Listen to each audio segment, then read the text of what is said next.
Mane, the jewel.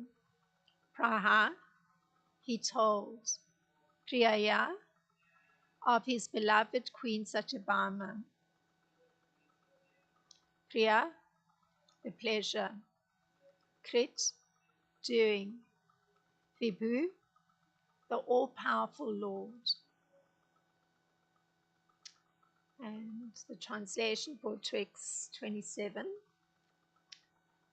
Lord Krishna arrived in Dwarka and described the demise of Shatadhanva and his own failure to find the Shamantaka jewel.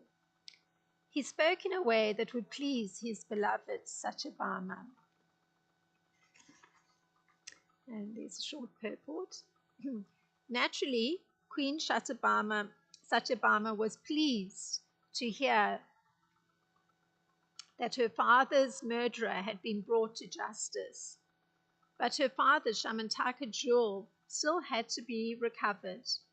And thus she was also pleased to hear of Lord Krishna's determination to recover it. In text 28, Tata sakarayam asha kriya bandha rahatsya vai bakam shurodbir bhagavan ya shu samparayikihi. And the translation for text 28. Lord Krishna then had the various funeral rites performed for his deceased relative Satyajit. The Lord attended the funeral along with well-wishers of the family. Om Jnana Timirandasya Gananjana Shalakaya Chakshurun Militam Yena Tasmai Shri Gurave Namaha Shri Chaitanya Manopistam Stapitam Yena Bhutale Swam Rupa Karamayam Tadati Swapadantikam Vandeham Shri Guru Shita Padakamalam Shri Guru Vaishnavamscha Shri Rupam Sagrajatam Sahagana Ragutam Vitam Sajivam Sadvaitam Savadutam Parijana Saitam Krishna Chaitanya Devam Shri Radha Krishna Padan Sahagana Lalita Shri Vishakha Vitamscha. Hey Krishna Karuna Sindhu Dina Bando Jagatpate Gopesha Gopika Kanta Radha Kanta Namostute Tapsa Kanchana Gaurangi Radhe Vrindavaneshwari Vrishabhanu Sute Devi Pranamami Hari Priye Vanchakalpa Tarubhyascha Kripa Sindhubhyeva Cha Patitanam Pavanebhyo Vaishnebhyo Namo Namaha. Nama Om Vishnu Padaya Krishna Prasthaya Bhutale Srimati Ramapada Swami Iti Namine Nama Om Vishnu Padaya Krishna Prasthaya Bhutale Srimati Bhakti Vedanta Swami Iti Namine Namaste Saraswati Deve Gauravani Pracharine Nirvishesha Sunyavadi Paschatya Deshatarine Jai Shri Krishna Chaitanya Prabhu Nityananda Shri Advaita Gadadhar Shivasadi Gaura Bhakti Vrinda Hare Krishna Krishna Krishna Hare Hare Hare Rama Rama Rama Hare Hare.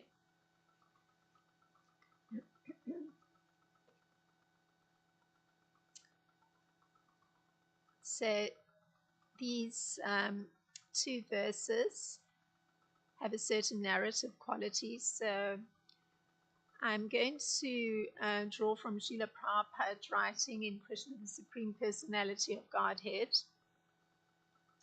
the particular section that we're on right now. So this is Srila Prabhupada writing. After killing Shatadhanva, Krishna returned to Dwarka, and in order to please his wife, Satyabhama, he informed her of the death of Shatadhanva, the killer of her father. Close quote. And indeed, it's a virtual overlap with what we're reading here in text 27, where Shukadev Goswami is narrating, and he describes the demise of Shatadhanva and his own failure to find the jewel, meaning Krishna. So Krishna described that to Satyabhama. Now, if one returns to Krishna, the Supreme Personality of Godhead, one can read the description of the demise of Satyadanva, because this is what Krishna is describing to his wife. So we're going to read that description written by Srila Prabhupada. Quote, Krishna and Balaram were informed of the flight of Satyadanva. They mounted their chariot, its flag marked by a picture of Garuda, and followed immediately. Krishna was particularly angry with Shatadhanva and wanted to kill him because he had killed Satyajit, a superior personality. Satyajit happened to be the father-in-law of Krishna, and it is the injunction of the Shastras that one who is Guru Druha, who has rebelled against a superior person, must be punished in proportion to the severity of the offense. Because Shatadhanva had killed his father-in-law, Krishna was determined to kill him by any means. Close quote. So there's a royal protocol where there's an acknowledgement for the delivery of punishment in the correct measure. So this is one of those protocols for a person in the royal order, and Lord Krishna is functioning as a king. Just punishment pleases everyone. Unjust or inappropriate punishment produces wrath. Where retribution is discriminately applied, people live peacefully. Close quote. So, if we return to the crime that was committed by Shatadhanva, one reads, and this is again drawing from Krishna book, The Supreme Personality of Godhead by Srila Prabhupada, where he's writing, being inspired by all the members of the conspiracy, Shatadhanva one night entered the house of Satyajit and killed him while he was sleeping. Shatadhanva was a sinful man of abominable character, and although due to his sinful activities he was not to live for many days, he decided to kill Satyajit while Satyajit was sleeping at home. When he entered the house to kill Satyajit, all the women cried very loudly, but in spite of their great protests, Shatadhanva mercilessly butchered Satyajit without hesitation, exactly as a butcher kills an animal in the slaughterhouse. Close quote. So we're looking at the particular crime committed by Shatadhanva, and it kind of led to thinking of this comparison that's been made of the murder he performed of a superior personality, King Satyajit. So whatever King Satyajit's faults were, he was a superior personality compared to the rather bad character Shatadhanva. So if one looks at this comparison that's been made of how he chose to kill a person that's superior to him, which already is a very great crime, as we read in the writing of Srila Prabhupada describing the lead, or this part where Krishna is giving the description to his wife of how things played themselves out. One can actually look at something of how, and it's a very awful topic, but it just brings to mind the horror of the crime that was committed. So I'm going to go into it at least a little bit. So there's a description of the killing of an animal in a slaughterhouse. So this was somebody writing in 2002 where there's some sort of concern with the presence of pathogens in flesh that people are consuming. So the focus was not on, how the slaughter happens, but the description was interesting, or not interesting. It's just paints the horror of the whole process. So, of course, I'm going to curtail it. I'm not going to go into the whole of it, but just to get some sense, because the comparison of Shatadanva's terrible crime is there. So, an animal goes, so first of all, there's the particularly cows, bulls, they're fattened up artificially. So sometimes you see on products that you buy, like butter or milk, there won't be any mention, and so one can take it that hormones were given to the animals, because there's a law people have to, if they're selling butter that came from cows that weren't delivered the hormone, they have to actually state it. And the same thing goes for milk and other milk products, cream, etc. So the poor animal is fattened up in a pen, and then comes a moment when the animal is sufficiently obese to actually be taken to the next step. So the way it's done, there's usually 100-mile travel that the animals have to do. And if one's on a highway, you may sometimes see a truck passing that has little openings, and you'll see the truck has the cattle within it. So they're usually taken to Kansas City, and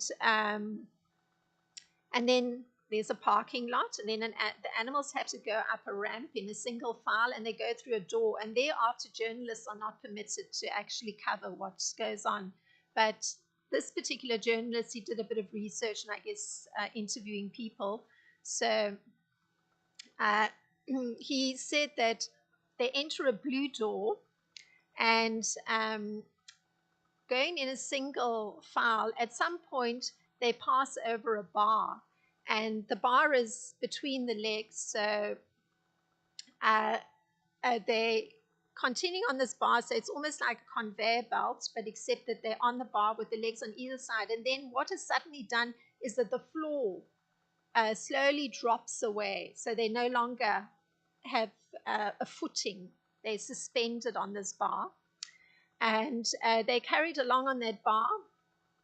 It's like a conveyor belt, and they pass through a station where there's a man positioned much higher up, and there's like a catwalk on which a person is positioned, and he holds an object that looks like a power nailing gun. It's described. It's a pneumatic device called a stunner, and this injects a metal bolt about the size and length of a pencil into the brain, right between the eyes of the animal. And that makes the animal at least brain dead.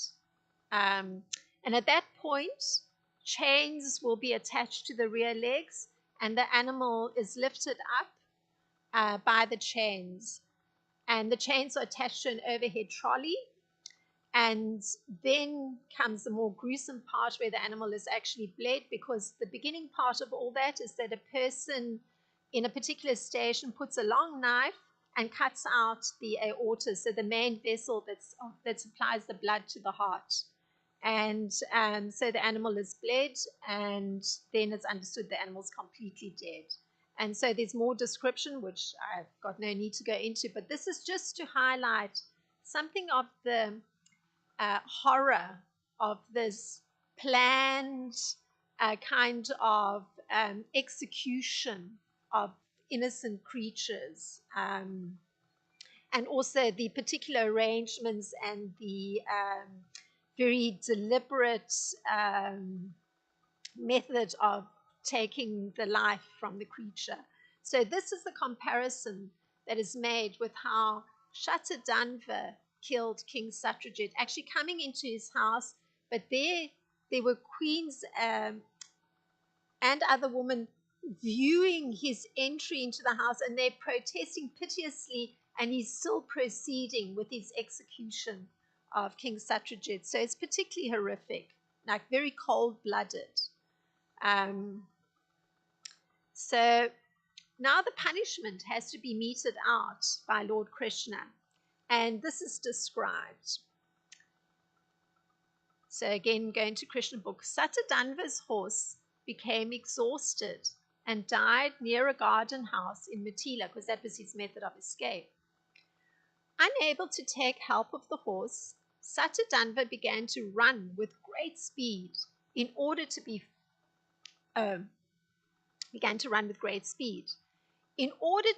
fair to Satyadanva.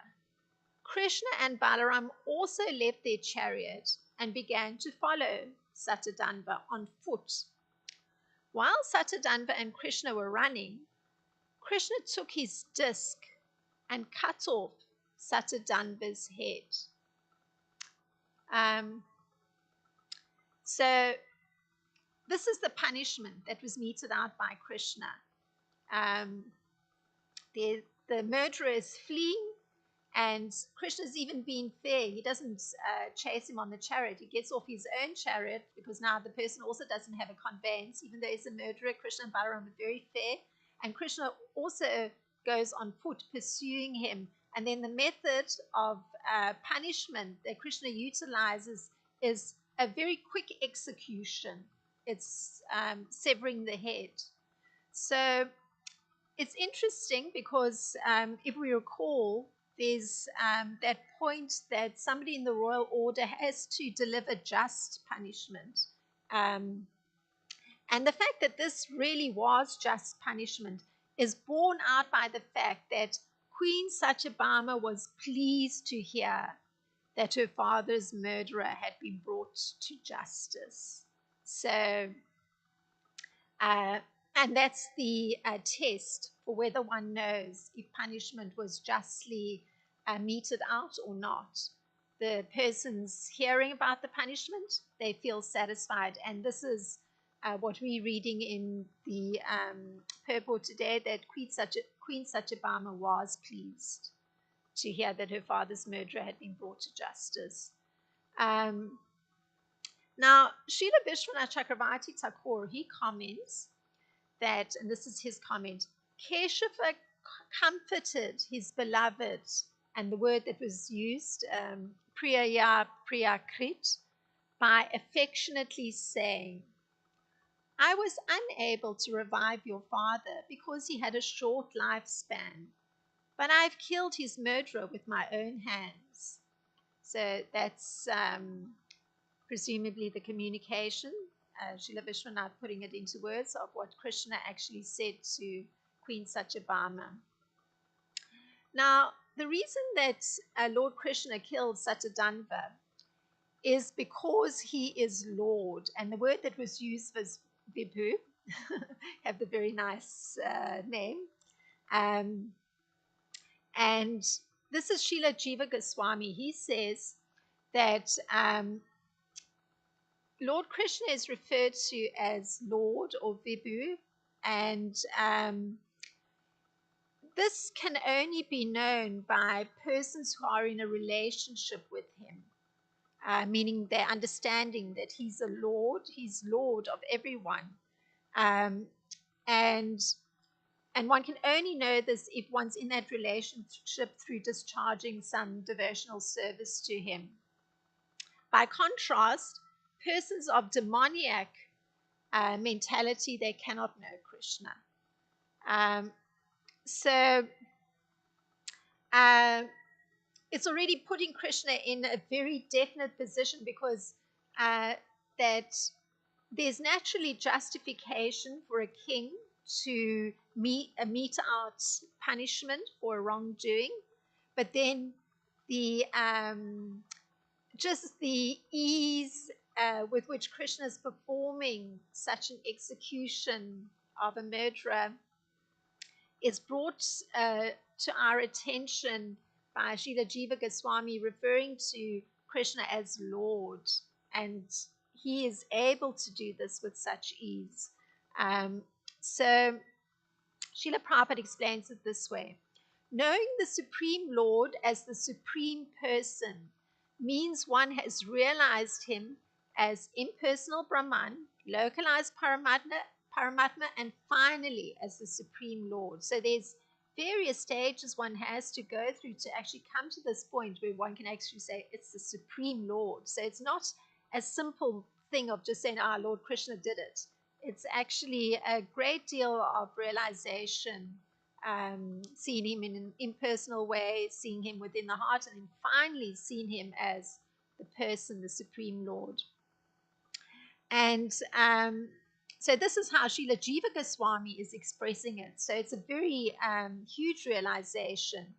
And there's Arjuna expressing a similar kind of thing where this particular point of Krishna being the Supreme Lord, this full understanding of his position is there. And he puts it this way: O Supreme Person, origin of all, Lord of all beings, God of gods, Lord of the universe, Supreme Person.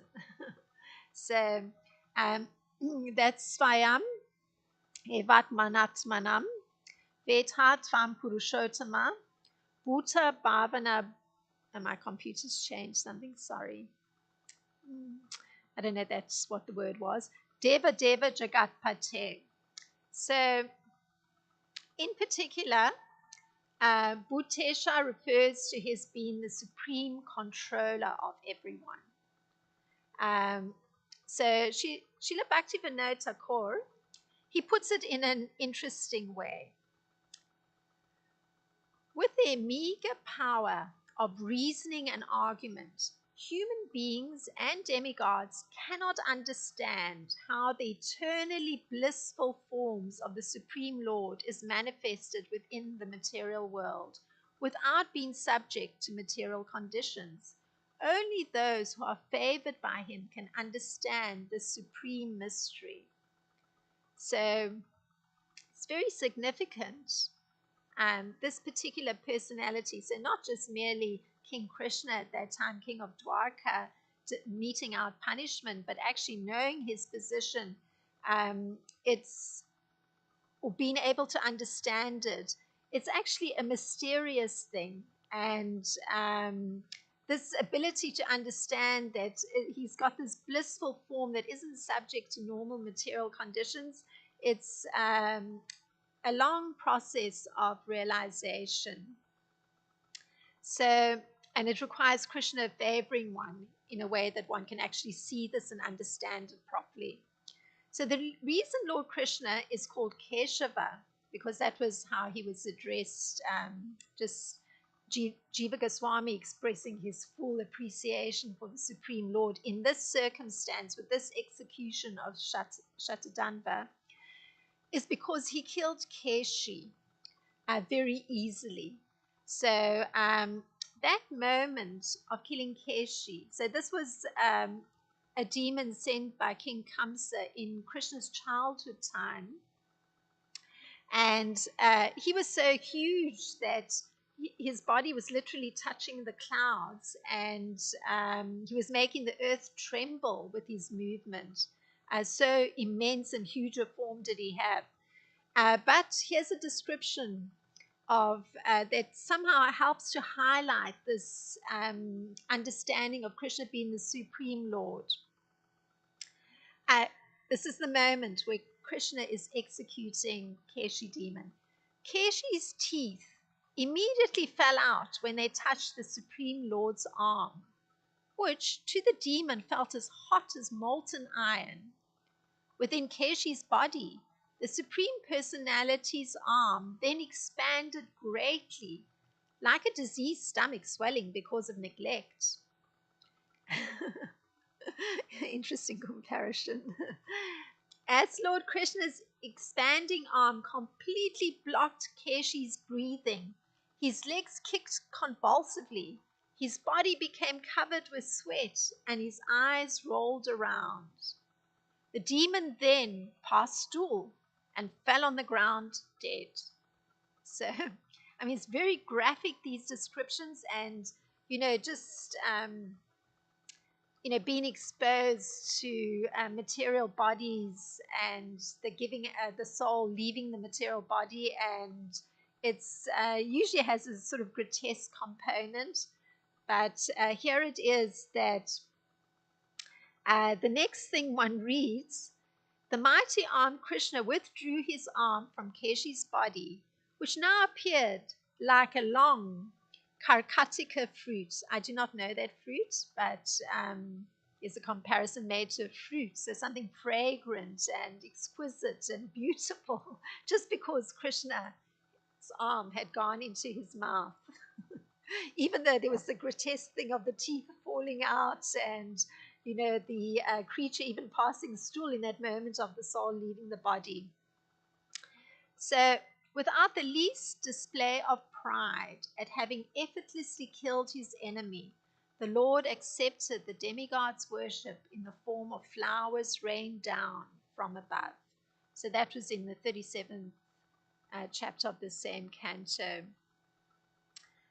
Just to illustrate this extraordinary position of Krishna being the Supreme Lord. So if one continues the narration from Srila Prabhupada, from Krishna book, Krishna the Supreme Personality of Godhead. After Satadanva was killed, Krishna searched through his clothing for the Shamantaka jewel, but he could not find it, close quote. So indeed, the purport here that we read, it states that, and this was the statement in the purport, her father's Shamataka jewel still had to be recovered, and thus she was also pleased to hear of Lord Krishna's determination to recover it. So just recalling the just punishment was meted out by somebody in the royal order, and the pleasure that his wife, Queen Satyabhama, is feeling has to do with, understanding that the just punishment was done, and she's more pleased even to hear that he's going even further to try and recover the jewel that belonged to her father. So, of significance in this context, there's another protocol for one in the royal order dealing with retribution. So this is, it comes from a book, The Way of Kings. I mention it often because it deals with different statements from the Shrutis that refer to royal protocol. Retribution remains alert when everything else is asleep and maintains the virtue of the people. So retribution is essential for somebody in the royal order. So it was essential for Lord Krishna in that position to actually deliver the punishment and actually pursue it to the very end, because it allows all the citizens to remain virtuous just because the king is delivering retribution. So in Western philosophy, there's a definition of what virtue is, and virtue can be defined as a disposition or a sentiment that will produce in us obedience to certain rules. And an agreement on what those relevant rules are is a prerequisite for the nature or content of the virtue. So it means that everybody's understanding what the rules are. And so the fact that everybody's in agreement with those rules being followed allows for that virtuous disposition on the part of all the citizens. They are completely in tune with the rules of conduct, the protocol for someone in the royal order. So Srila Jiva Goswami, he identifies the virtue of Satyabhama.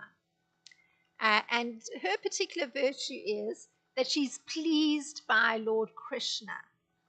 And he on the other hand, is controlled by prema. That's the Srila Jiva Goswami speaking. And so she is pleased.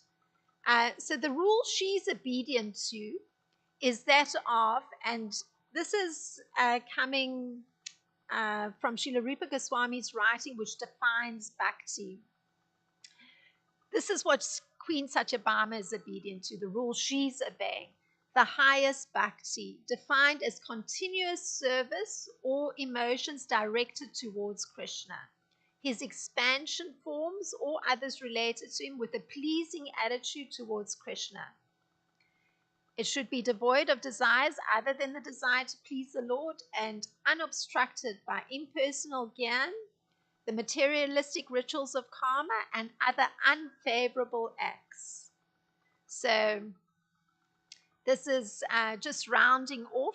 There's a very short discussion on these two fairly straightforward verses that they actually end up highlighting the wonderful virtue of Queen Satyabhama, because if you were looking with a materialistic eye, you might think, oh, her husband has actually undertaken it to murder the murderer of her father. So there might be all kinds of complexities there, that there's some discomfort, but then you understand the level at which she's operating, the virtue that she possesses just by virtue of the fact that she's carrying this great bhakti for Lord Krishna. So she always has this, is always experiencing this pleasing attitude towards Lord Krishna. So this was some small understanding on these two simple verses. If there's any thought to expand the discussion.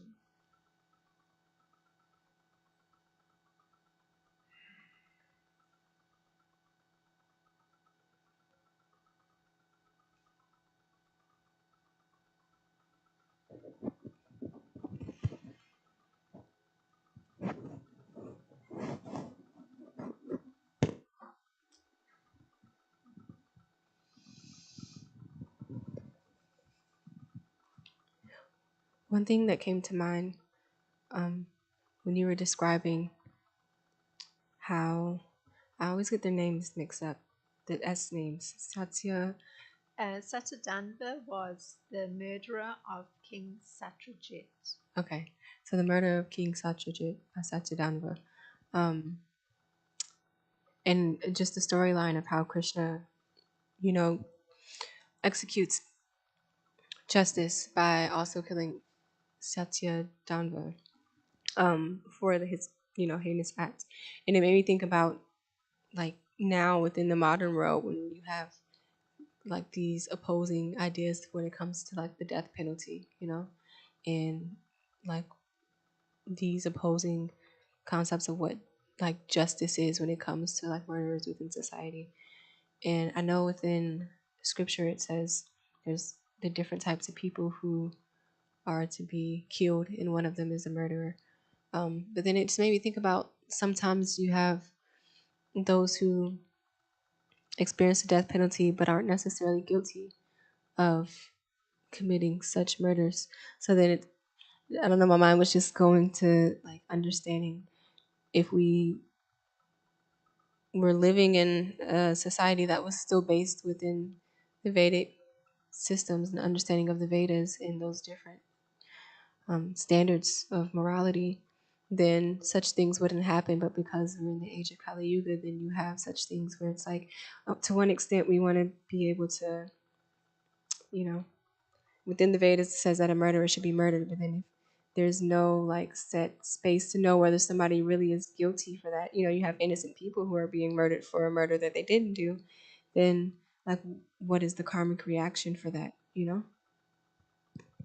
Yes, thank you for highlighting that this question of justice is certainly emerging in these two verses, and that you were turning your attention to thinking about that particular concept of justice, and in particular because these verses are dealing with how justice was meted out to somebody who functioned as a murderer or performed the act of murder.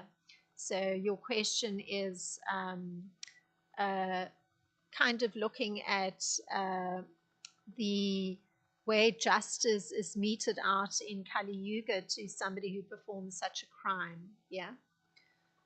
So it's very interesting. I think Texas was known for being the execution center for murderers. So sometimes there may be persons who have done photographs of the particular chamber where murderer is executed, and it was usually done with electrocuting the person. So they would have to sit in a chair and be electrocuted. So in this society, there's always the question of should capital punishment be meted out or not? Should the person be permitted to live but be live in a very confined space, jailed, removed from society? So actually the particular problem that's there is that the karmic reaction for one who's killed someone else, of course, is that they would have to be killed themselves. So if one hastens the process, the karma is finished.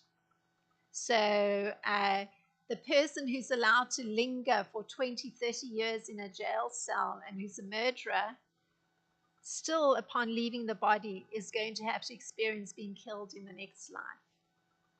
So it's, in one sense, a greater kindness to mete out the correct punishment immediately so the karma ends.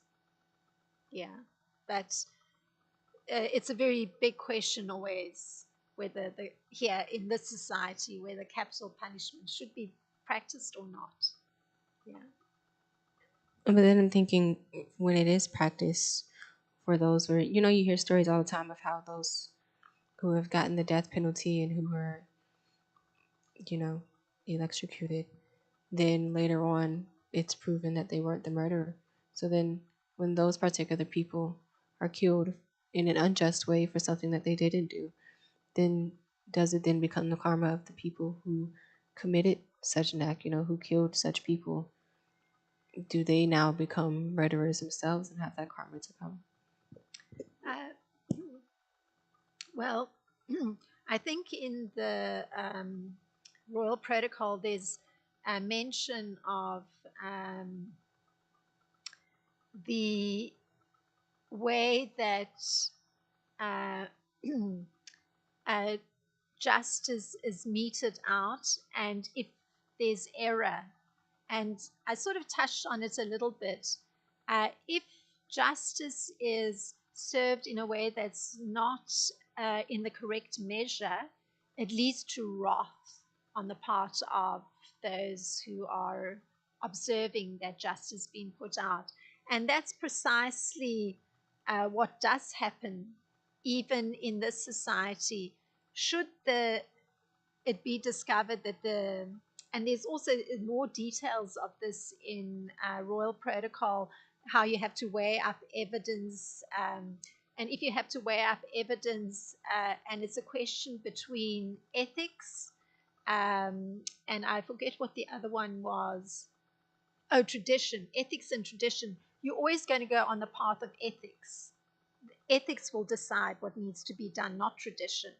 So if a mistake is made in the present time, and sometimes, as you pointed out, one does read that possibly somebody was put into a jail cell and accused of murder, so maybe wasn't executed, and then it's discovered later on that actually the evidence wasn't correct, or the evidence didn't point to that person being a murderer. There is wrath. there's a lot of wrath on the part of the broader society that such an error should have been made. And I'm sure particularly by persons that are close to that person. So, but the path of ethics, choosing the path of ethics, means that the persons who are in the position of making the decision, they have to be very responsible with weighing up the evidence. And I mean, a lot of the things that get found out later is because there's more refined ways of testing, I don't know, blood samples, fingerprinting, whatever. There's more refined analysis of the data that can happen that then produces this change. So the persons that made the mistake, they were in that position and they had to weigh up the evidence, and because they're the persons in that position, it's accepted that they made their decision based on the evidence that was there that pointed to some responsibility on the part of that person. If the error was there, I mean, some compensation can be made, but it's not that they take on the karma of the mistake that was made because they're in that position. So they're utilizing their intelligence, their judgment based on what evidence is there. And it's part of human nature to make mistakes. So there's the wrath of the people, there's the need for compensation possibly, but it's not that those persons in that position take on karma because they did the correct thing of attempting to mete out punishment. Yeah. Because that's the important part. It said in the royal protocol that a king who fails to mete out punishment, prosperity, everything goes. So it's extremely important, this point of delivering just punishment in the correct measure. So punishment and also doing it in a just manner. So yeah. What is the royal protocol? The royal protocol, what is that? Meaning how a king should behave and should not behave. Yeah. So there's all the Shrutis have a lot of mention of what's the correct behavior for a king or a prince. So I often bring it up because it comes up in these pastimes. And certainly for an inferior personality to have killed a king, it's obviously a huge crime. And then the responsibility of the greater king, Lord Krishna in this case, having to mete out the correct punishment, the just punishment for that particular crime. So that's what I've tried to look at. Yeah. Thank you very much for thinking carefully on the topic. I appreciate it very much. Srila Prabhupada ki jai, Srimad Bhagavatam ki jai.